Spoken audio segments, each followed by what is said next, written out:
Hello everyone and welcome back to another video. In today's video we have a pretty fun topic at hand because we are going to be talking about the legalization of final smash meters in competitive ultimate. And this entire conversation was spurred because recently you had HUNGRYBOX holding a to-go box where he had final smash meter legalized, and it was a single elim event, all ran pretty quickly, and I'm sure I'll be putting footage of it in the background of this video as well as a link down below if you just want to watch the whole VOD, which I would recommend. But it spurs that conversation: should we actually try meter in singles? And that's the topic of today's video. I'm going to be giving you my pros and cons for the meter and the final decision.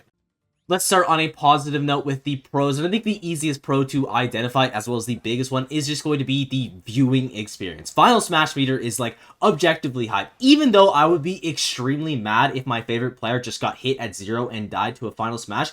For the other guy, that's just such a sick thing, especially as a spectator, and it's even more multiplied for casual viewers of the game, people that are just catching a top 8 because they happen to be doing nothing on that Sunday evening, and you're just seeing this crazy stuff happening constantly in the game. I think as a spectator, it's honestly really exciting, and it adds more variety to what you're watching.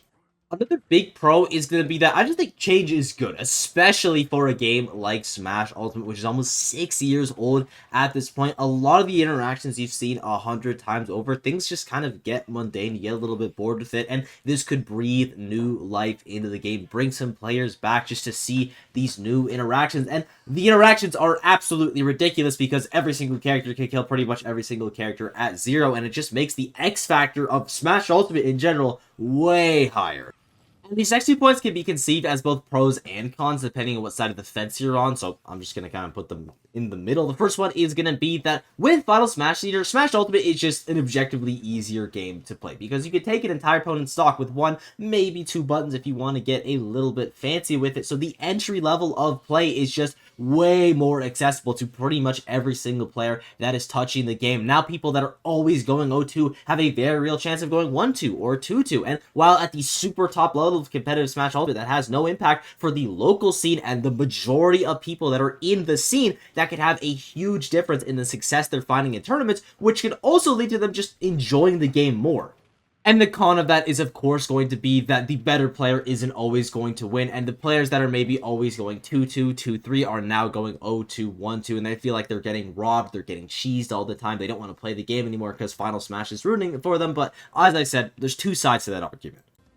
And by far the most interesting part of this entire conversation, at least in my opinion, is that the entirety of Smash Ultimate is re-tiered if you implement Final Smash Meter. And that can be perceived as both a pro and the con. It really does just depend on how big of a fan you are of the meta. But for example, a lot of people don't like Steve. Steve isn't even close to the best character in the game with Final Smash Meter on, because you have Peach with this Final Smash, where I get to heal 60% for free. I get to do my taxes, I get to walk my dog, I'll take a shower, and then I can waltz on over and do it literally whatever combo I want. And unfortunately for you, I'm a little bit incompetent, so you're not going to see anything too flashy. But you have someone like Yude, someone like Umeki, they are going to kill you at 0% because they can already kill you at 0% when they get the hit in neutral. If you are sleeping, it is just the freest thing in the entire world. And also, if you hit it like really close to them, it does like 36% for no reason. If they're off stage, they're going to fall asleep off stage, putting them in a terrible situation. I already mentioned that it hits halfway across the stage, but I feel like we got to hammer that point home. Like, it is so unbelievably broken, and Peach would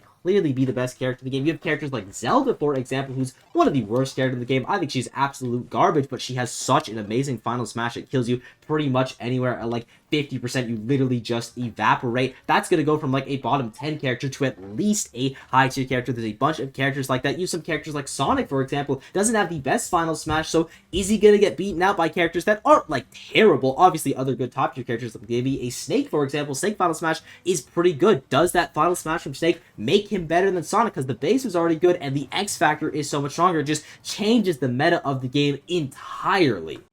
Moving on to the cons, and I think the biggest con is going to be that if Final Smash Meter is introduced, the game becomes significantly slower. And that might not make a lot of sense initially because more than half the cast can kill you at any percent pretty much anywhere on the stage. But the second somebody takes a stock, they're just going to run away from you entirely because you're going to get your final smash meter. You're going to have to use it on that initial stock because it will dwindle away eventually. And then I have my final smash for your second stock. Maybe you use it on your second stock, but by the time you get to your third, my final smash meter is ready and you are just going to die. People are just only going to play for the meter because that is the correct thing to do. Again, this is mainly thinking for the top level of play. If Sonics take the first stock versus you, you've just lost. You have already lost. Normally you've already lost, but especially you've already lost with the final smash meter because the meter is just in your favor now. You are going to get it before your opponent does, and it just incentivizes me to run away from you, especially if you're playing some of the bad characters. I'm thinking Zelda, for example. She would be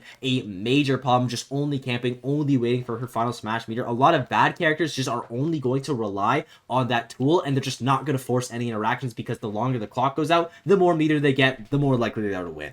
Another issue that also adds to the camping is that if someone has their final smash meter, I'm booking it to the other side of the stage, and so is every other sane person in the world because the meter only lasts for 20 seconds, so that is 20 seconds of pure camping. I am running away from you, you are running at me, and unless someone has a final smash that's the entire stage, like a Diddy Kong final smash or a Sonic one, for example, which are usually the bad ones, by the way, you are just going to get camped super hard when you actually have that smash, and again, just adds to the game being slower. Another problem with Final Smash is that it becomes every single character's win condition as well as a lose condition, as I just mentioned. For some of the bad characters in this game, and the only thing that's good about them is their Final Smash, if they miss the Final Smash, they just lose. And even for characters that are good, if you miss a Final Smash on my first stock, and I kill you, and I still have my Smash, the game is already over, and there's not even really a point of playing it because I'm going to have at least 2 more Final Smashes, probably 3 more, and I'm having a stock lead against you. It just isn't really possible to make a comeback there, so a lot of the time, the first or 2 Final Smashes that come out are going to just entirely decide the fate of the rest of the game. Another thing that I don't really like about Final Smash Meter is I think it undervalues a lot of hard work that has been put into the meta game of Smash Ultimate. And what I mean by that is take Snake versus Game & Watch, for example. You look at the amount of time and work that Hurt has put into that matchup, learning how to play against Game & Watch with no grenades, getting the use out of his down tilt, using up tilt to stuff out Game & Watch forward. He's just put so much time into that matchup. But with Final Smash Meter on, I'll just use Final Smash Meter and hope that I can take a stock normally. All that hard work that's been put in is just kind of nullified because I could take 1 or 2 stocks and it's just universally good against everyone. And obviously that counterplay is still going to matter because you're not always going to have your Final Smash Meter, but it just matters so much less. Your win condition versus every single character in the game is get your Final Smash, and their win condition against you is always get your Final Smash. It just takes out a lot of the intricacies in these specific matchups, and again, in the neutral, in the advantage state, in the disadvantage state, yes, you are still going to have those interactions that are very important to know, but they're just not as important. And at the start of the video, when I was talking about the pros, I mentioned how, as a spectator experience, I do think that Final Smash Meter helps. It adds a lot more variety to the game, and it's also just really exciting to see someone get hit by it. And I still think that's true for pretty much every level of play, except for the most important level of play, in my opinion, which is the top 16, the top 8 of these major events in a game like Smash Ultimate, which is already very hard to be consistent at because there's 80 characters in this game, and you need to know pretty much every single one of those matches because almost every character is viable.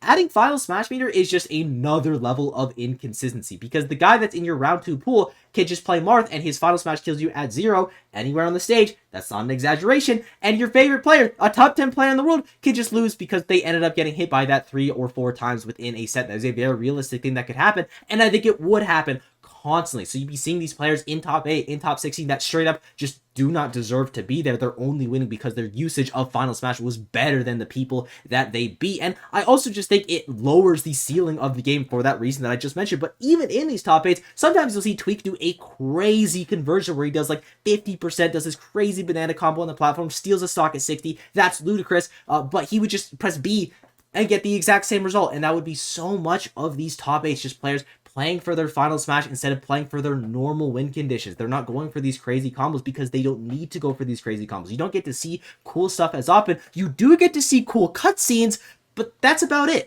So those are the pros and the cons, and in case you couldn't tell already, I will now give you my decision. Do I think Final Smash Meter should be in competitive Smash? And the answer is pretty obviously no. It just lowers the ceiling of the game by a significant amount, and I also think it ruins the flow of the game, but I don't hate it as idea. I actually really like Final Smash Meter as an idea, and I implore HUNGRYBOX to continue running these to-go boxes where he has the meter on, maybe even a coin box just to see how it would go. But if you were to do that, I would encourage to make the game 4 stocks. I know I said it makes Smash Ultimate slower, but you're going to be taking like 1 or 2 stocks a game with the Final Smash Meter anyway, so I feel like it would balance out. The average length of the games is going to be the same, but just the tempo of the games is going to be a little bit slowed down. And unfortunately, this is just something that will never, ever get implemented into the competitive scene of Smash Ultimate, because we can't even decide on a stage list. There's not a world we're going to be able to decide on this topic. I mean, we already have decided on this topic. The answer is no, and it's very difficult for the community to change their mind. But it's honestly a really fun discussion. I'm glad that we got to have it. And with that,